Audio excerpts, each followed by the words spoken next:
Hello, everybody, and thank you for tuning in to the Liberty Report. With us today is Daniel McAdams, our co-host. Daniel, good to see you. Good morning, Dr. Paul. How are you this morning? Very well, thank you. Wow. You know, we Big day. talk a lot about that war overseas. We're not going to dwell on that today. Maybe it'll go away. I wish. That chance, huh? And also, we don't want people to forget about the greatest hero in bureaucratic history, Dr. Fauci. He's still around. I think he was in the news this week. And we're not really going to dwell on him or COVID today. Not today. And it says here at Zero Hedge about Fauci. Fauci ditches the White House event over COVID risk, then gets cozy with maskless Don Lemon. Oh, that ought to be fun. So he's here up to his old tricks. But I was postulating with you a few minutes ago that I wonder if anybody carried out polling with him, because he was probably at 98% favorable a few years ago. My guess is that he's going down. But we're not going to talk about that, the war overseas or the war against Americans over COVID, but we're going to talk about the war against the unborn, because it's ongoing. There was a major event yesterday when somebody leaked, as it is said to be, leaking a document that would be the outline or the actual wording that could appear in the finding of repealing Roe versus Wade. And that is stirring up a lot. First, the issue is a big deal, whether they get rid of Roe versus Wade. And the other thing is the issue of releasing this information, the material, and the pretense is that the Supreme Court up until now has been sacred, has never failed. For some reason, I'm a little bit skeptical of that, because I know how Washington works, including Supreme Court justices. So anyway, we'll hear a lot about that. But then there'll be the big question about what will this all do to the elections come the fall. And it can't help but have an effect, but I don't think anybody absolutely knows how it's going to happen. Some people say, oh, the Republicans did this. Well, they'll have to explain that to me. Oh, the Democrats did it. There's a little bit of credibility on that argument, but we'll probably learn a lot as it goes along. But really the issue is, human rights, the definition of life, the issue of abortion, and who should do it and permit it and write rules about it. I think Roe versus Wade was a terrible constitutional, finding, because it was taking something out of the states and putting it in there for one thing. And I said, well, why are you doing this? Because if you look at all the acts of violence, you have, I bet you, 5 or 10 different descriptions of violence. You could have the injury by another person by accident. You could have first and second degree murder, and there's various things. It's all held closer to home. It's sorted out by courts and it's sorted out by juries, but they don't have a national law. So even when this came out, I thought this constitutionally was bad. Medically, it didn't appeal to me either, because it was talking about what you needed to do to be able to do an abortion in the third trimester, and that was coming up. But let me tell you a little bit about when I first got started seriously thinking about this. It wasn't automatic. There wasn't that much discussion, zero discussion, I would say, in grade school, high school, and even in college, and even in medical school. When I was in medical school for 4 years, I never heard the word abortion, and therefore the issue was, there, it existed, but there was no discussion. But then, I spent 2 years in internal medicine and 2.5 years in the Air Force, and then I started my my residency in OBGYN. And within the first month or so, it was very early on, I had an experience with the head of the department. And this was in the mid-'60s. I started that residency in 1965. Things had changed from the time I was in medical school, not too many years before that. We had Vietnam War, we had drugs, we had a culture that had changed, and we had a lot of people breaking the law, and they were doing abortions. So that was the atmosphere. And I can remember early on, I wasn't using the correct medical language, and the professor, the head of the department, just happened to be there instructing, and on an examination of a woman that was getting ready to deliver, I was being instructed on how you examine the skull and the fontanelles to know exact position, this sort of thing. And I referred to the process as talking about the baby. And immediately the professor said, "We don't call it a baby, we call it a fetus." And he did this in a tone of pure scientific correctness. And probably he was, scientifically correct. You're supposed to call it a fetus until it's born. But the issue just seemed to have stuck with me because to me and to others it looked like a baby, and it sure cried another minute or two like a baby.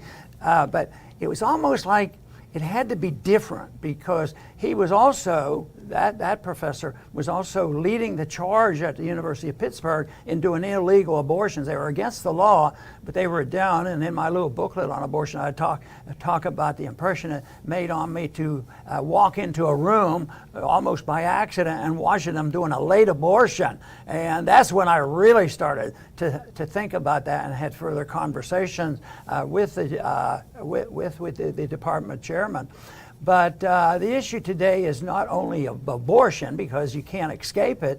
The issue today is really the legality of this. Is it a constitutional issue and a political? It's a political issue today. It seems to be mostly political, but it's also a big deal if they go to a more constitutional approach of they're not writing one law and saying thou shalt not have an abortion in any place in this country. Yeah. They ruled the way I think was this so-called ruling is moving it back to the states. If they can deal with murder and other forms of violence at the state level, what is this? They want this. They do not want this to be an act of violence, and they don't want it to be a baby. Mm-hmm. It has to be. It has to be maybe dehumanized in some way because they don't talk about it. They don't talk about, that whole episode of Roe versus Wade. They talked about the woman's right of privacy, and that seemed to be so strange because if you think there's a life or believe or can identify as a human life, why aren't they talking about the rights of the unborn? Yeah. A lot of people do, but that isn't the way that isn't the way Roe versus Wade came about, and that's still the argument basically. It's fascinating because you were in the midst of this. The story you tell is fascinating because you were in the midst of this massive societal change as you were going through medical school. And as you were speaking, I was thinking about what was going on at the time. You mentioned the Vietnam War, and I think the fact that Americans saw this on the screen for the first time, it kind of desensitized people to human life.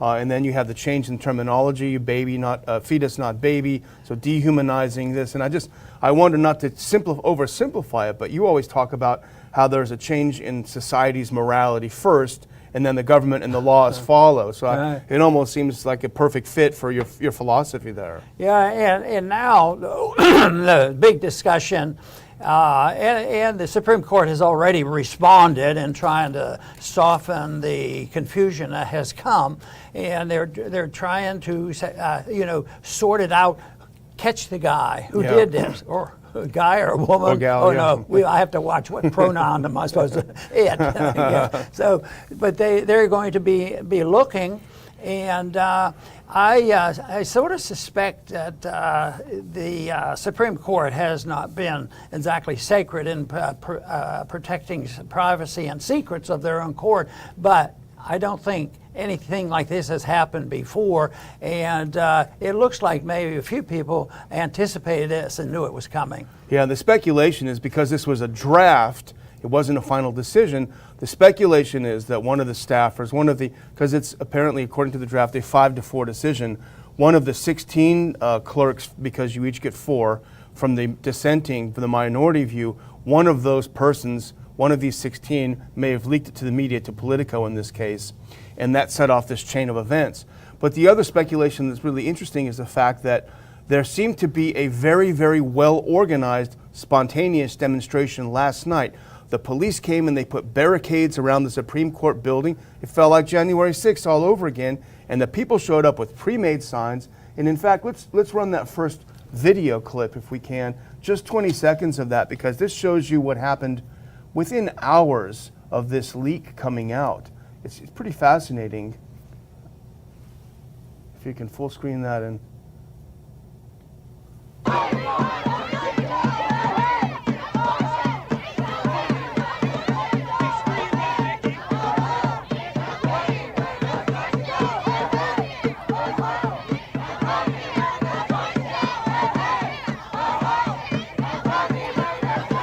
See this massive mob here, all prepared with signs, and I think that spurred. Here's an interesting clip. If you just put that first JPEG up, that first photograph up, I know you have you doing somersaults back there, but that inspired this. This was the Nate Hochman tweeted, "Crowd of protesters is growing quickly and pushing toward the barricade that a handful of guards put up earlier tonight. Chants of fascist scum have got to go," interspersed with the names of the conservative justices of the court.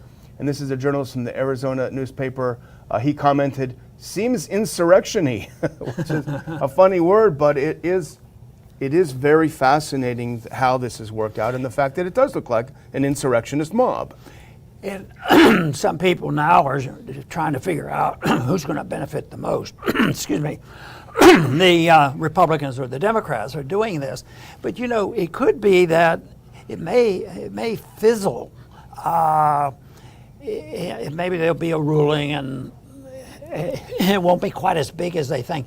And my thinking is, maybe there are some other events that will just sort of come in, because I used to sort of kid, but there may be some truth to it, that you know, people talked about voting from their hearts or voting from their brain, and I always thought people voted from their belly. Yeah. You know, and and they do. Most people admit that when you have inflation and you have shortages, people make that their top issue about food. Yeah. And the world is now talking about distribution of food, and if you don't have a unit of account, the whole system breaks down, and that's what's happening.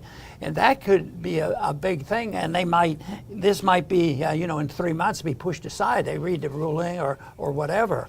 But that doesn't diminish the significance of this, because I've always seen this as an issue of deserving constitutional study, as well as trying to understand the precise morality of what it means to take a life.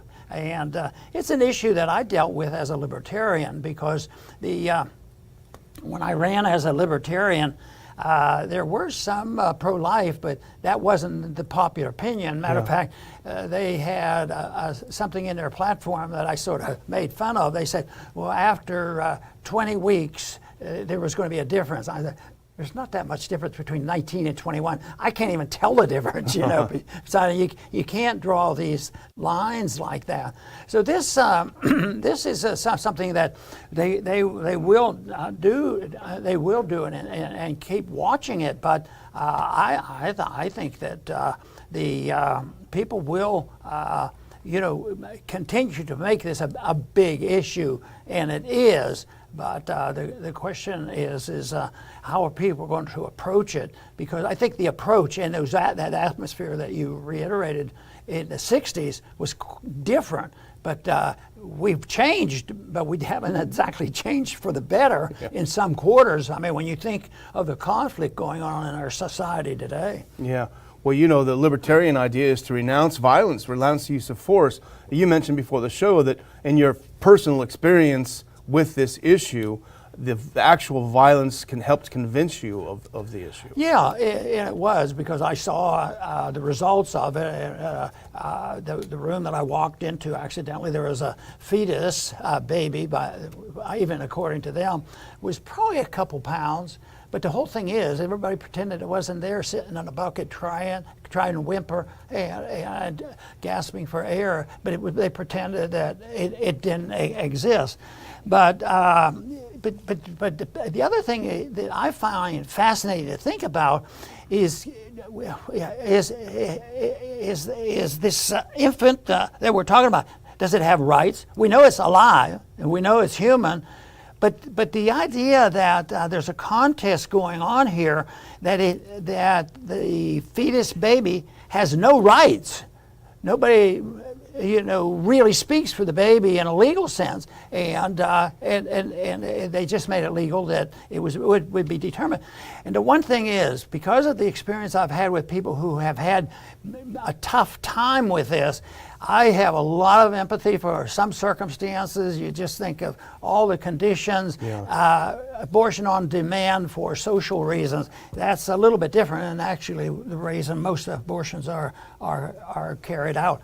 But one other thing is that I believe it's a legal entity. I believe it's a live human entity, because I, as a physician, if I would have given certain drugs that could have damaged the fetus, and there were some drugs that damaged the fetus long term, and you could tell, the baby the doctor gave the mother this, and you're liable for that. And also, if there's an accident and a fetus, a baby is killed in the accident, that driver committed an act, and took a life. So that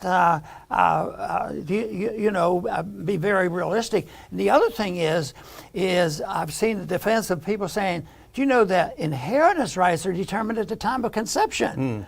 Wow. And therefore, to say that there isn't any life there, but no, as I ran as a libertarian, I continue with my position and said that the principle of libertarianism is denying the right of initiating violence against somebody else. You can't have your way by using violence.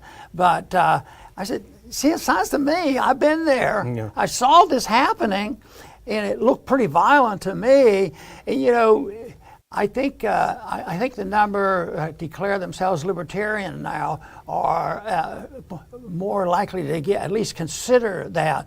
And the large number of college kids that came out when I was running, they knew my position, and it didn't become an issue and say, oh no, they were interested in the Federal Reserve and foreign policy and things, but they didn't say, you're not for abortion, so we don't like you. That didn't happen. Well, we followed a lot of these young people who are not so young people now, and a lot of them have got big families, so obviously it took on. But back to what's the issue at hand, the one argument, and I think it's a valid one, is that the leak of this, again, is meant to intimidate or to somehow put pressure on those in the majority. It's a 5-4. It's very narrow. Some of those that may be wavering, if they see the social unrest that it may produce, they may change their view. And you talk about the political implications. You could also look at something where you could re-energize some pretty down-in-the-mouth Democrat voters right now. They don't have a lot to cheer about. And this kind of thing could be something that could be used by the Democratic Party, although the same could be true on the Republican side, at least those on the anti-abortion Republican side. Here's a couple of things about the leak. If we can put up that next one, this is from Paul Joseph Watson in Summit News. The big question is who leaked the Supreme Court opinion, calls for the person responsible to be arrested. It is a big deal that it was leaked, as you say, probably not the only time. But here's a couple of tweets. Here's something from the SCOTUS blog, and this is important. They say, it's impossible to overstate the earthquake this will cause inside the court in terms of the destruction of trust among the justices and staff. This leak is the gravest, most unforgivable sin, to which Josh Hammer, a commentator, said, probably the greatest violation of unwritten norms in the history of the Supreme Court. And I absolutely guarantee you that the leaker spent years railing against President Trump's undermining of norms. And the other one I want to say is from Jonathan Turley, who we follow very closely, who's always very astute. And he makes a point about the leak. If we can just look at that next one, he makes a point about the leak saying, the fact that some are praising this leak shows how utterly craven we have become in our politics. There appears no ethical rule or institutional interest that can withstand this age of rage. Well said. You know, and that brings up the subject that I've been mentioning more often now is the recognition and understanding what the higher law is, because that's a little bit above the U.S. Congress and the way things are run, or the Supreme Court. There's a moral standard a little bit higher, and also it's in contest with a nihilistic belief where you can't know the truth. So people who support this are individuals say, well, we don't know the truth, which is the foundation of all dictatorships and Nazism and especially communism and all these things. They say that we don't. You can't know the truth. There's no objective way of finding the truth. So therefore, we establish the truth, and it's arbitrary as they please. And that's what's going on, really. This whole thing, and one thing is so arbitrary about this whole thing is, the old saying, the pro-abortion people, keep your hands off my body. Yeah. Which sounds like a pretty good idea, and I understand that, but I also understand the complexity of this, and yet. That isn't the point at all. It's abortion. It's making abortion, socially acceptable, because these individuals who say, "Keep your hands off my body and let me do what I want with my pregnancy," are the same ones who say, "Well, we think it's a good idea that you get your shots, and I want to force you to do it." Yeah. And they beg and plead for the government. Same people who say, "Keep your hands off my body," they're some of the worst in dictating how your life should be led. And then it comes down not only the physical thing, but down to book reading and education and everything else. They want total control of the individual, except for this one item. It's not that's why it has to be nihilistic, and the fetus doesn't exist. It's not alive. It's not a human being. And otherwise, see, that's been one of the shortcomings of this whole debate, because it was narrowed down when the ruling came out in '73.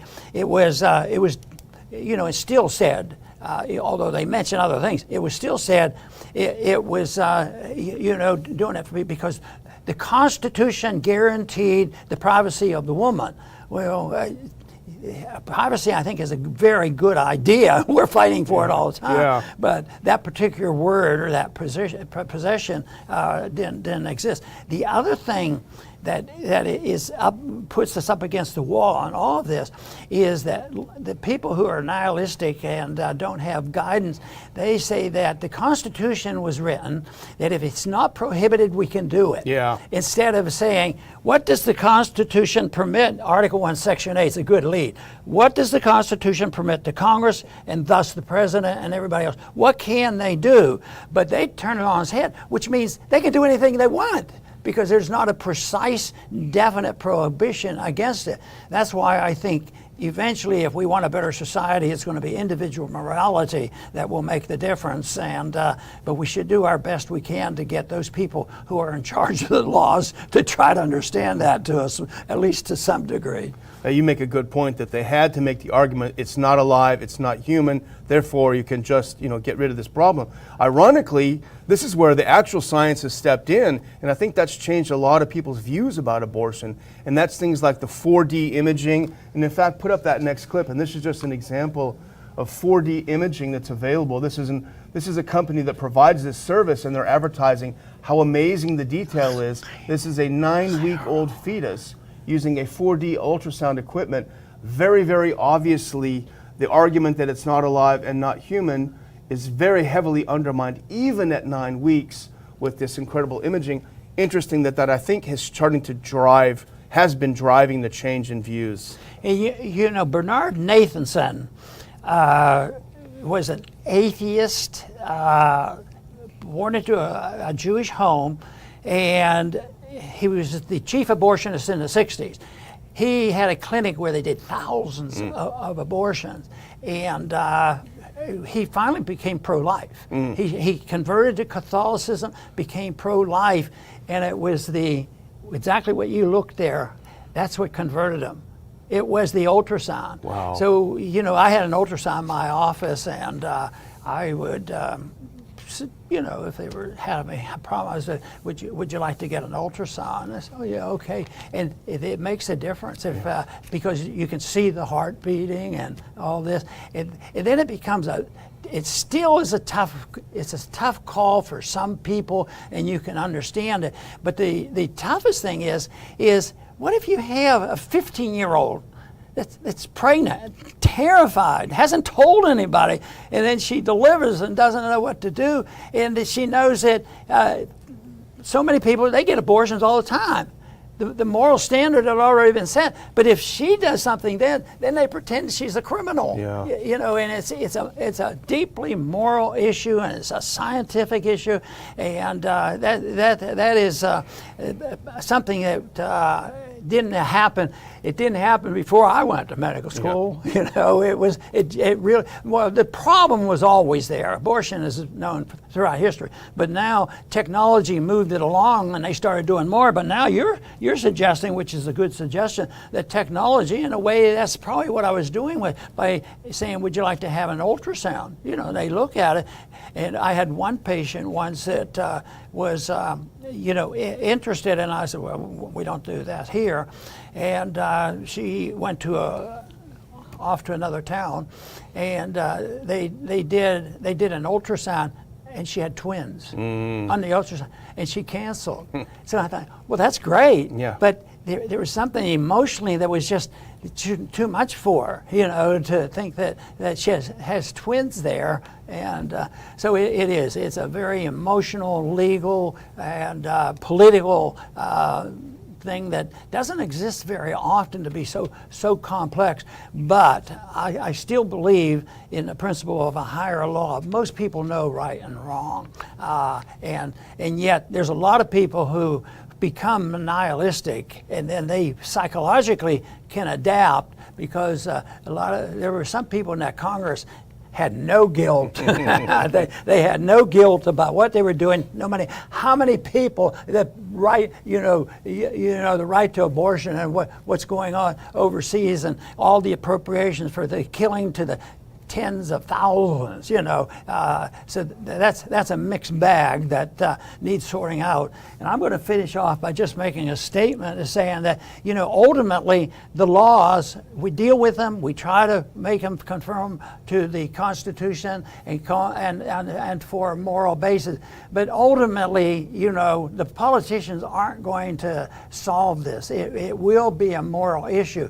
For instance, you know, in very early pregnancy, you know, even up to 4 or 5 weeks, the day after pill or taking a pill, especially the first week or two, it is unknown. The patient doesn't know if she's pregnant, the doctor doesn't know, the lawyers don't know, the police don't know. It's strictly a moral issue. And that's easy to say in the very, very early stages, but for some reason they've transferred that to all of 9 months, to the point where they were doing abortions on fetuses that old.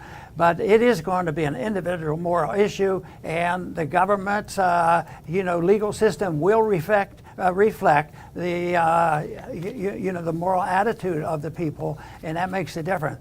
It doesn't mean that you shouldn't try your best to have laws make sense on a moral basis. It just means that the responsibility does fall on all of us as individuals to try to live in a moral way and get other people to agree with you.